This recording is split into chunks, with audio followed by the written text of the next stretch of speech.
Welcome back to Right at the Wire. Well, as part of our Belmont card series, we're going to be looking at the late pick four for Friday's card. So let's take a look at the sequence. The first leg of the late pick four is the sixth race, and it's a maiden 40 for 3-year-olds and up, and it's run on the inner turf at a mile and a 16th. The first thing to note in the configuration is that this is more of a turn and a half type of race. So it starts on a turn on the inner turf, and consequently, horses to the inside will have a little bit of advantage getting into position. And if you're outside, you're going to be pretty well compromised because it's going to be kind of hard getting starting right on a turn. It's kind of reminiscent of the Florida Derby, if you recall that from Gulfstream, where Forte was parked on the outside, and he had to start from the back, not quite the ideal position. So it's kind of that effect. So you want to keep that in mind.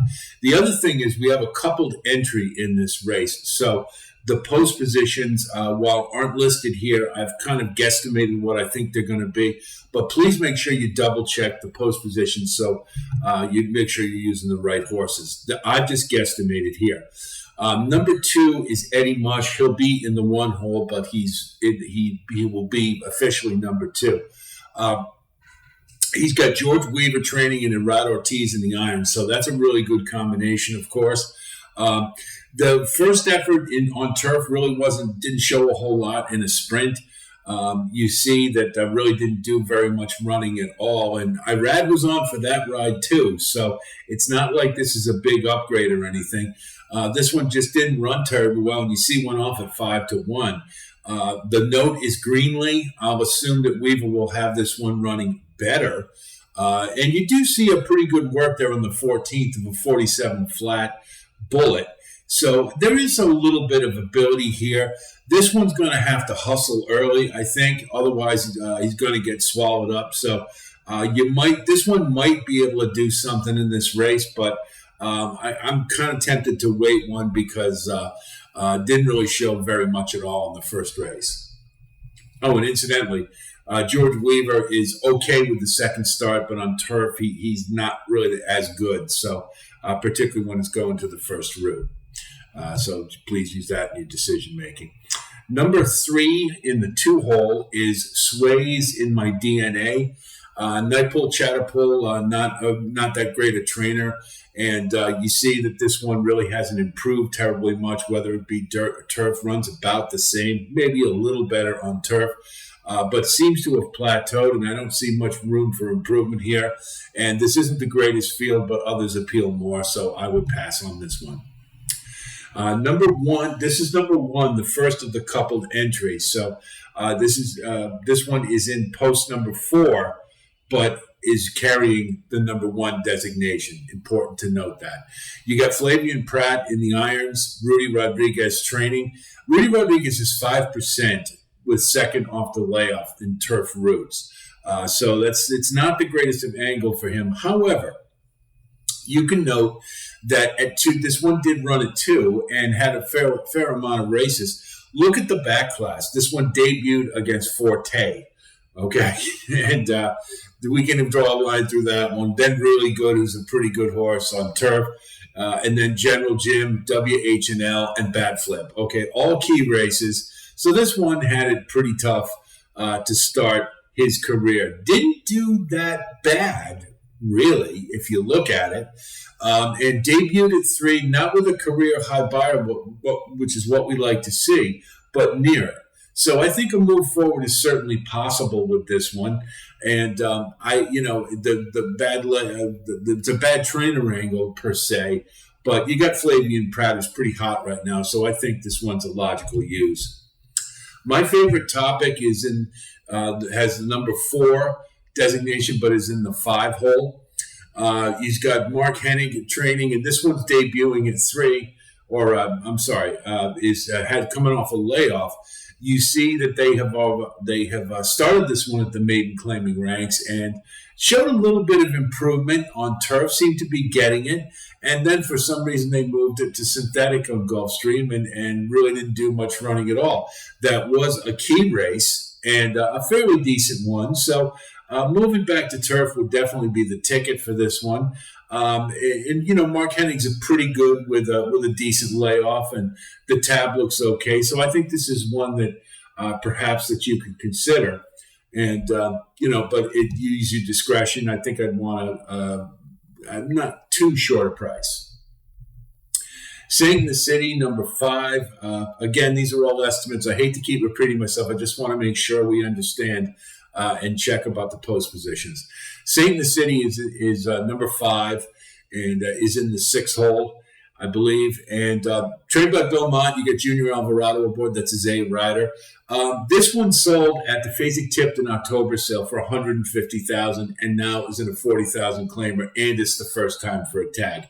Those are kind of red flags. Belmont is 1-for-1 in the exact same scenario. He does win when he puts a horse into claiming, but it does send kind of a red flag. They've put this one a couple of times on turf in the maiden special weight ranks, and he's run against some pretty good fields. Nate the Great was in that field for the last one, and Carl Spackler, of course, is a stakes runner, so pretty darn good. Finished third, a distant third behind him, but showed a little something.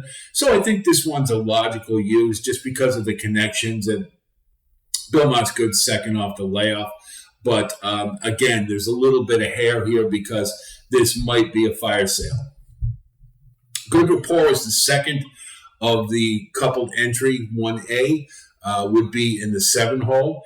And you got Joel Rosario aboard, and you see this is another one. Went at the Keeneland September sale. That's one of the best there is. They bought for $160,000 and now is up for $40,000. So that's not a good sign, obviously. Joel Rosario is not a jockey Rudy Rodriguez uses too often, but is a name, and that kind of might give you an indication. He hasn't ridden this horse before of what their plan is. You see, this one's plateaued pretty much. Turf or dirt, sorry. It really doesn't seem to matter. This one's kind of plateaued and runs about the same race. Is it possible that this one could factor in this race? Perhaps. Likes to be on the front end, it seems. The last race, they tried to get this one up near the lead.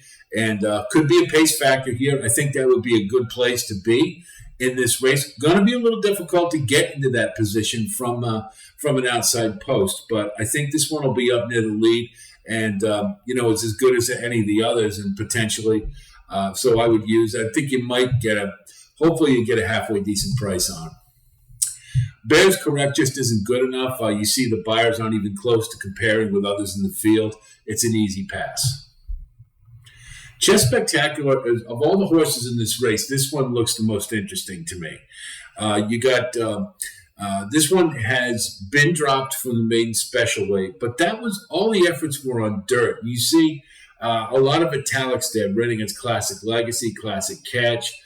Those were horses on the Derby Trail, and a lot of key races.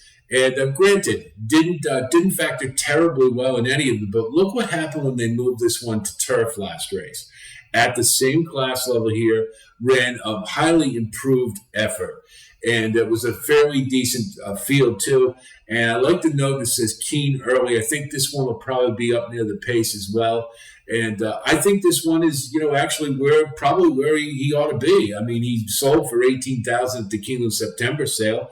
And so he's kind of outrunning his class a little bit. And I like him in this spot. I think he's a definite use. Collect from Mike is kind of symbolic of this field in a lot of ways to me. You got Linda Rice and Jose Ortiz. They're a dynamite connection together. However, this one was sold for $65,000 at the Keeneland sale, debuted for $50,000. So they automatically discounted this horse. I guess they figured the purse plus $50,000, they come out a little bit ahead, perhaps, but crash. Nothing much happened. It wasn't a terribly good race. And the real red flag to me is the fact that this horse was claimed from Brad Cox. And Brad Cox, when he claims horses, usually means they can't run. You see he had Florent Giroux as a rider aboard. So Linda Rice claims him and immediately drops him to 40. That's another really bad sign. Also, shifting surfaces, shifting distance. So you've got a horse going first time on turf, first time around 2 turns, who didn't display a lot of effort on dirt. And, and Linda Rice is 0 for 1 in this spot, first off the claim, first turf. This one's got a lot of hair on him. I don't think you can. I couldn't find myself using this one. But if you believe in miracles and Linda Rice, then maybe it's a great jockey trainer combination. But I think this one's dressed up to be claimed. Equalizer, it just isn't good enough, really. You just haven't seen much to get excited about if you look at this one. And it was sold for $200,000 at the Faisy Tipton in October, and now it's running for $40,000. And you can see they already dropped this one to $20,000, so they could not wait to get rid of them. And I can't see this one factoring here, so this one's a pass as well. Happy Bob would be number 10, and he would be a main track only. And if they do run this one on dirt, you certainly would have to use, because this is the preferred surface and is first time for a tag off a layoff. So probably will run a halfway decent race. His debut at 79 Beyer the first time would probably win this race against this field on the dirt. Hasn't run a route yet, or ran a one-turn mile at Aqueduct. But so this one's doing, this one's competitive in this field, and I think you probably have to use it if this goes to dirt. But I don't see too terribly much of an edge over some of the others who have already fired on dirt. Second leg of the late pick four is the 7th race at Belmont. It's a $16,000 claimer for 4-year-olds and up, running the dirt at 6 furlongs. And right off the bat, I'll note there is another coupled entry. So these post positions are approximations, and make sure you double check before you put in your ticket. Number 2 is Poppy's Pride. I'm assuming this is what his post position will be. You've got Gustavo Rodriguez and Jose Lascano, hot jockey right now. This one is coming off a couple of subpar efforts at lower class levels, and hasn't won in a couple of years, and that's really what turns me off to this horse more than anything else. You do see a little bit back, a couple back at the 16,000 level. This one ran a competitive second place finish, but it seems to be a lot of seconds lately. Can't seem to get over the hump. So if you do like this one, I would consider this one more for underneath than as a win candidate.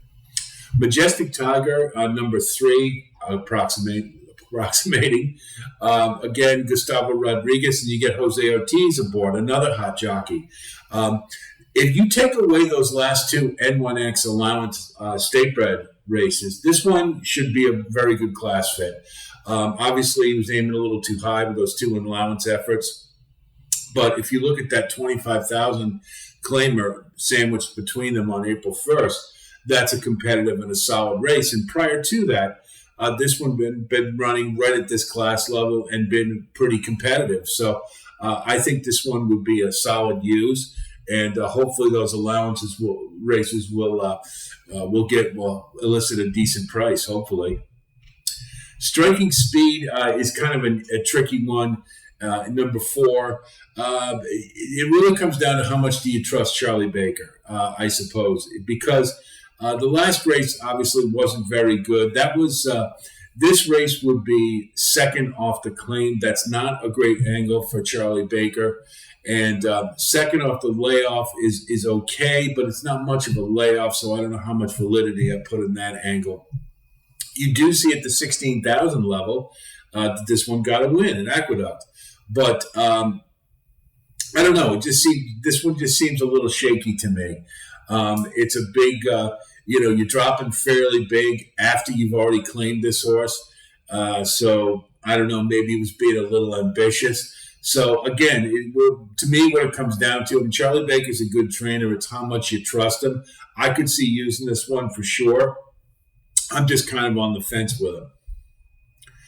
Prince James, Ray Handel started the meet pretty hot and has cooled off a fair amount.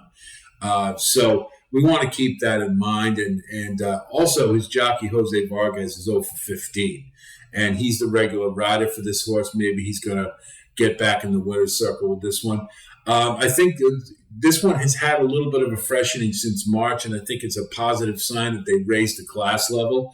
But the thing you can't shake is the last 2 were at 10,000 and were good efforts, but now you're raising the class again. And look what happened back at the 25,000, 32,000, and 40,000 levels.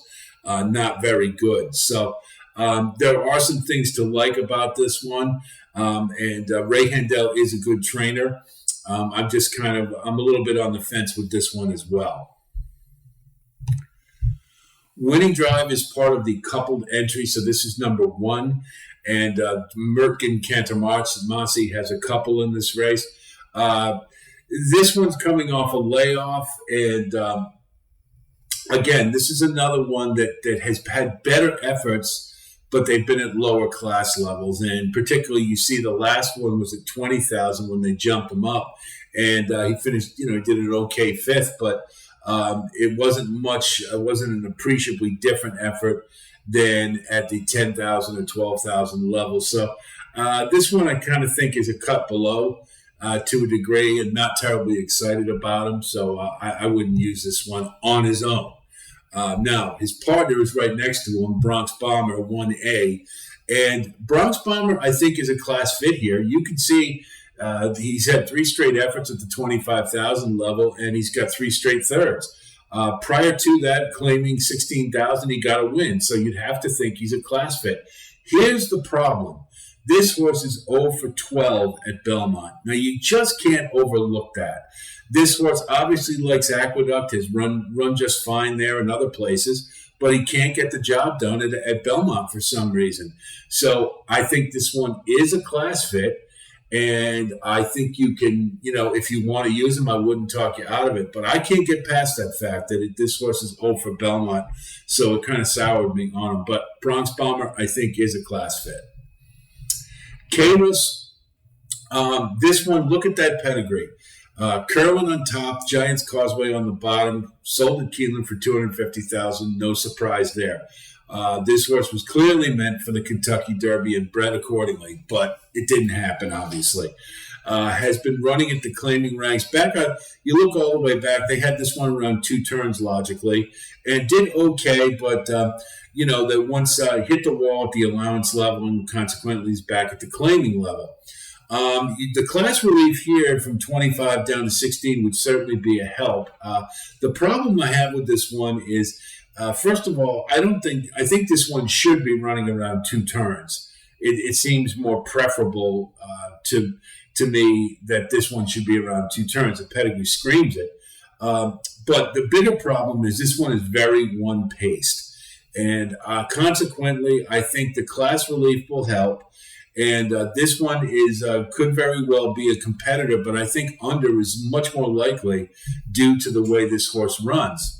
Doesn't have a lot of burst or big acceleration, and that's what I think you need to win a sprint at Belmont. No More Talk is another one that kind of needs a leap. You have to have a little bit of a leap of faith here. David Jacobson is a hot trader right now. You see he's been in the money 8 out of 12 times to start the meet, so that's pretty hot. And he's got a Rod Ortiz, about as hot a jockey as you can get at Belmont right now. He's at 31%. The two of them together are they haven't had a lot of time together, but when they have, they've done well. So I'll assume that speaks some good intentions here. Now you got a 9-year-old horse here, and 82 starts, 12 wins, 17. This horse has been half of his races. He's been in the money, so he knows how to win. The last effort kind of is a little bit of I have some questions about it because it was at Finger Lakes and it was at the allowance level at 5 furlongs, and this horse ran a good race but didn't get the win. You go back to one further, 12.5 at Aqueduct at a mile, which is 1 turn, and got a third. And then you got a $10,000 claimer at Aqueduct, and this one won. I'm kind of on the fence with this one because the better efforts were against lesser fields. I consider that one at the Finger Lakes more of a step aside or even a step down from the class here. So I think it's more you just sort of have to include because the connections are just too good, in my opinion. I'm not overly excited about this one's prospects. It seems there might be a couple who are a little better, but I think you definitely have to use. Silipo, trained by Rudy Rodriguez. I think this one's pretty interesting. Now, right off the bat, the thing to understand is this one's being wheeled back on 7 days rest, or 6 days, as a matter of fact. Rudy has done it before. You see, he's 1 for 5 with wheelback, so it can happen. He's 43%, or he's 29% with Jaime Torres, so he's got a good jock aboard. And Jaime just got a win out of him at the 16,000 level at a one-turn mile. So you're cutting back route to sprint. This one's clearly in good form. I don't see, I think you have to use. He's won 2 out of his last 3, and the only one he didn't was when they bumped him up to 25,000 at a mile. So I think this one's certainly a class fit, and there's really no reason not to use. The third leg of the Late Pick 4 is the 8th race, and it's an optional claimer for 45,000 N2X, non-winners of 3 lifetime, and it's for 3-year-olds and up, fillies and mares, New York bred, state bred. It's run on the turf at 1 mile. Really important to note here is the configuration. You notice this is a 1-turn mile now, which it used to be 2 at Belmont. Now it's 1. So it's running out of a chute. Obviously, the horses to the inside are probably going to have a little bit of a tactical advantage, and those that can hustle up for the lead. But I think this is really important to note for this race because it's going to really benefit certain horses in this race, and you'll see why. Number 1 is Home for Christmas, trained by Christophe Clement. Coming second off the layoff. This one's been competitive in the class, you can see. Only thing a little concern to me is this one likes to run on the front end and tends to give it up in the stretch, particularly in the last race, which was around 2 turns, I might add. It just weakened in the stretch and didn't have it. Now, may have needed a race and can certainly run better than that. But I will say that the running style I saw was a horse more attuned to 2 turns. And this is 1 turn. I think it may compromise this one's chances a little bit. Something to keep in mind, and I think there's others I like better in here, but this one should be a pace factor at the very least. Silken Dollar, I think this 1-turn configuration is going to hit square between the eyes. David Donk is really good with second time with a horse and second time on turf with a horse. You can see that last race ran in the same one with What Love Looks Like and is Home for Christmas. Around 2 turns, this one ran a really nice race, debuting at 4 years old, ran a career high buyer, and got stymied in the stretch, just couldn't get free, and consequently it cost this one a chance to win, but there was plenty of run there. Why is that important? Well, look at the sire. This is Central Banker. Central Banker gets sprinters who can just about get a mile if it's 1 turn. This horse doesn't want 2 turns. He wants 1 turn, and he's going to get it here. So I'm expecting a big effort. I think this hits this one squarely between the eyes. I think that's why David Donk went out and got Rod Ortiz. And Pletcher has a horse in this race, and Rod's not on him. So I think that's a big indication that there's some intent here. So I really like this one, and hopefully we'll get a decent price. What Love Looks Like ran in that last race and put in a nice effort. Had stumbled pretty badly at the start, but rebounded, and for a 4-year-old debut to get the career high buyer, that's exactly what you want to see. This one's a logical use in this spot. Should be considered a win candidate. The only thing is, this one I think is a little better around 2 turns. Just seems to have more of a running style that's consistent with that. But everything indicates that this one will run a good race, so I think you have to use. Only thing I'll note is that Pletcher's a little cold right now, and I don't know if he's waiting for later in the meet to bring all his big guns out like Forte, but he is kind of beatable, and I think this might be an instance where it's just the configuration works against this horse, but you have to use. Starship Lauban is one that I think 1 turn really helps. Jamie Ness trains. He's really good with second time on the grass and sprint route. He's 33% with that angle. So there's a couple of good things. Now, this one's only had 1 run on turf before, but it was a really solid effort. And obviously it's not going to be a problem. It was within this class. It was just at a sprint. I think this one can get a mile without a problem. Shouldn't be one on turf. Did so back as a 3-year-old, and it was a distant third, but I mean, this horse still got the distance. So has been running on sprints mostly, but been very competitive, and you can see is 12 out of 14 in the money. So this one likes to compete. I think you're probably going to get a price because of the Pletcher horse. So I think this one's a use. Sweet Fernie Lou, Tom Morley is a hot barn right now, but there's a couple of things give me pause. Number one, this one's up for a tag. Anytime I see that in an optional claimer, I get a little, it's a red flag to me. They put this one up for a claim before. You see, ran at the maiden claiming level, broke the maiden at maiden 40, and then ran for 40,000 again in the claiming race. So they haven't been adverse to losing this horse, so we know that. This one has run some competitive races where I think could factor, but they have been around 2 turns, so it's a little something to think about here. And oddly enough, you see a 1-turn mile effort back in her second start was not very promising. But we can draw a line through that one because it was a while ago. So there's just a couple of things. I mean, if you like this one, I wouldn't talk you out of using because it is a hot barn. But I just think there's others that appeal a little more to me in this spot. Dream Central, Gary Sayaka is okay. But he's got Jose Lezcano for this one, really hot jockey, and he's no stranger to this one. You see, 1, 2, 3, 4 and 5 races back, he used Lezcano when he got 2 wins in ungraded stakes. So obviously he calls on him when he thinks this one's ready to roll. This one's debuting at 4, had some good success at 3, and I think is competitive within this field for sure. And also, I think the 1-turn configuration, again, I hate to sound like a broken record, but I think this one's really going to like it.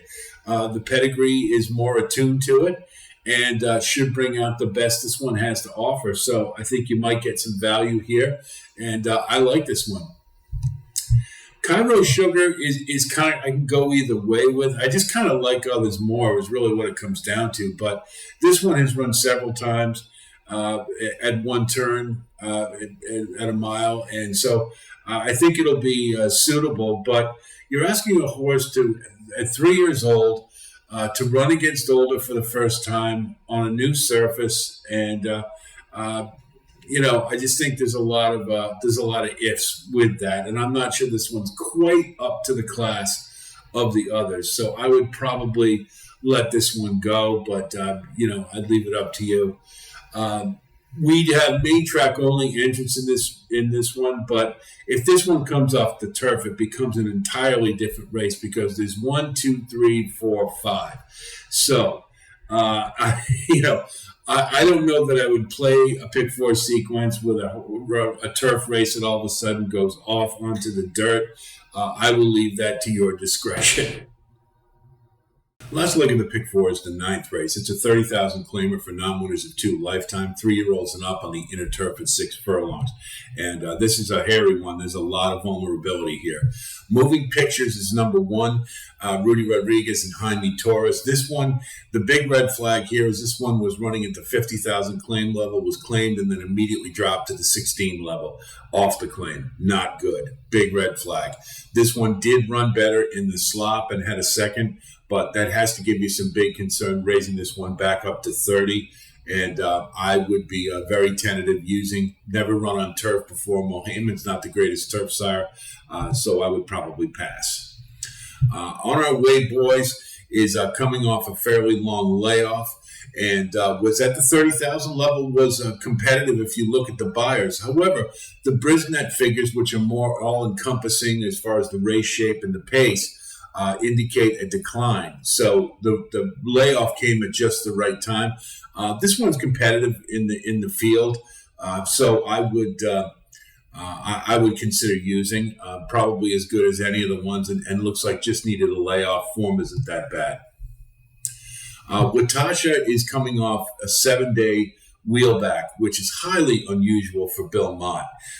This one I didn't like in that allowance race, which was a pretty good field, actually. It was a decent race, but this one didn't seem to, was an easy toss in it, and you can see why. Finished 15 lengths back, and at the N1X level hasn't been cutting it, so obviously they've given up and moved to a claim. Moving back so quickly at 7 days cannot be a good sign given the amount of care that Belmont normally takes, and moving this one to turf is into mischief is a good turf sire, so maybe that's going to help a little bit. You do see this one has some back class. Broke the maiden, got an 86 buyer that would easily win this today. So maybe that's the ticket. The 7 day wheelback really kind of bothers me, so I'd use your discretion. But there are some things to like, but there's also going first for a claim 30,000 on a 7 day wheelback can't be good. Royal King, this horse I was actually kind of excited about after that allowance race with Corona Bolt. Kept up with them pretty well for an extended period of time, and it looked like, just with the right field, this one would be on their way. However, they moved to a $75,000 claimer and was up the track. This one didn't really compete at all around 2 turns. So obviously the sprint is where this one wants to be. Mike Maker is not known for making mistakes, but obviously I think he made one, claiming this one for $75,000 and now has to drop to 30. So they can't be terribly happy, especially when you consider that last race, which was, an allowance, but this one was again up the track. So something perhaps has gone wrong with this one. I don't know. Moving to turf might be a help. Bernardini's a halfway decent sire. This one has some back class, just like Watasha. So if you're so inclined, go ahead. But I think that big class drop is a really kind of a red flag as well. It's a little bit funny, just isn't good enough. That's the bottom line. And, I think they're just trying to get rid of this one as fast as they can, moving to turf. I don't know that that's going to help matters terribly much. I would pass. Giramonte has was at the N1X level for quite some time and didn't really factor. They dropped to 16 for the last couple. Had run at other claiming levels before. At 30,000 was fairly competitive on the turf. So this may be a good move to get this one back to a place where he was mildly competitive. But the thing is, this one's been off the track for a while. Leah Giramonte's not the greatest at layoffs, and she's not a great turf trainer either. So you are getting Javier Castellano aboard, and it looks to me like, either this one's dressed up or you're going to have to wait one. I don't see this one firing off the bench terribly much.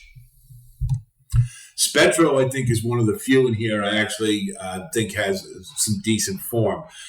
Charlie Baker's a trainer. We know what he does. And you see this one's been running at 2 turns intermittently and has been fairly competitive. But I think this one wants sprints. It seems like a cutback would be a really good thing, especially given the last at 1 1/8 miles at the 40,000 level. If you look at the turf form, this one is very competitive and should be, right? This should be a really good class fit. Runs on the front end. I think that's a good place to be for this field in particular. So I would definitely use Spetro. Volkert is one that's kind of hard to know what to do with. Is coming off a fairly decent layoff and was up the track in that 40,000 level. The one before it at 25 was okay. But go back at the N1X level, this one was running a lot better than that. And that's what the big concern is. And so you see, you had that bad race in May and then followed it up with a not so great one in June. And then they had a long layoff, and this one comes back and is running appreciably worse than prior to it. So it kind of, it might be a fire sale you're looking at here, but I think this one's kind of hard to trust, and I would pass. Foliage is another one that, you see, took a little while to break the maiden, but did so. And then at the N1X level was fairly competitive. Then a long layoff. And it's been over a year, and you see the figures really don't factor, don't compare to the prior efforts prior to the layoff. And now they're dropping this one for a 30,000 tag. This is, again, another one. It's not a good sign. and it seems like you got a Rod Ortiz aboard to sort of dress this one up. This is one that, does have some back class, but it looks like those days are over, so I would likely pass.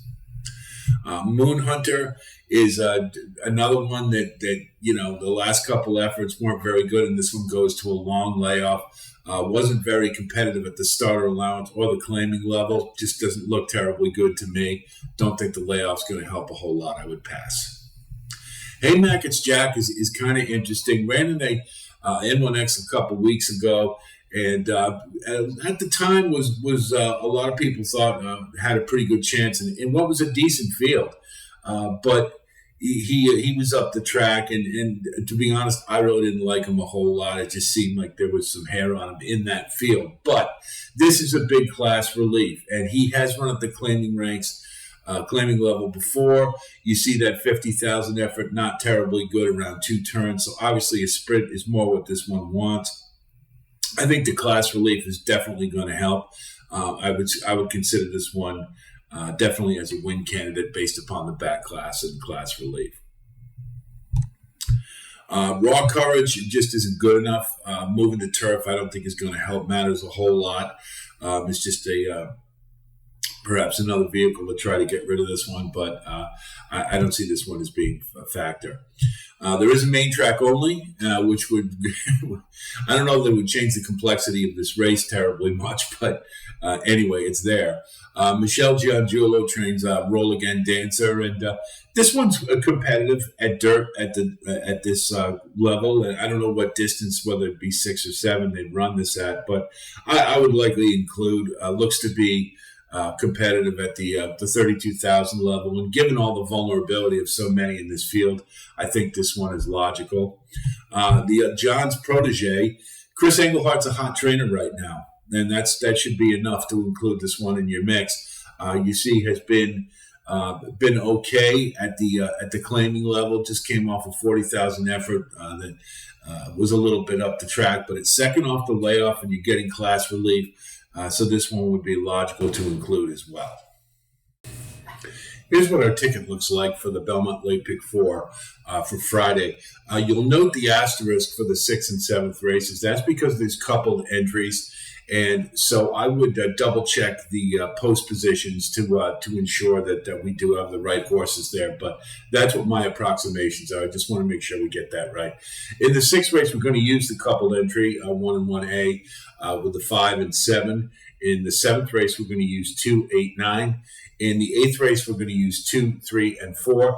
And in the 9th race, we're going to use 4, 7, and 11. So that's a 3 times 3 is 9, times 3 is 27, times 3 is 81. So that's a $40.50 ticket on a 50-cent base. And I think there's some decent value in there. There are a couple of pretty challenging races, as we noted. So we've spread on each of them to give us the best amount of coverage and the best bang for the buck. Don't you love those coupled entries? They make life so much easier, don't they? Now let's practice for Saratoga, I guess. Naira seems to be the only ones who haven't eliminated them yet. Pretty challenging sequence. There's a lot of vulnerability within it, but I think there's some value too. So hopefully we've uncovered it. We're going to have more from our Belmont card series every day. They have racing. We'll have a sequence for you, so be on the lookout for that. Going to try some perhaps new wagering opportunities, some different circuits. We have a bit of a lull until the Belmont Stakes, so maybe a good time to try some different things out. So be on the lookout for that as well. Of course, we're going to have our Elements of Handicapping series when the field becomes more definite for the Belmont. So we'll have that to look forward to. If you do like what you see here, please like and subscribe. And we do thank you for coming by. And you'll have more from me later this week and onward as we try to give you guys as much content as we can. So thanks again for your participation. I appreciate you coming by. I'll talk to you soon. And until then, be well.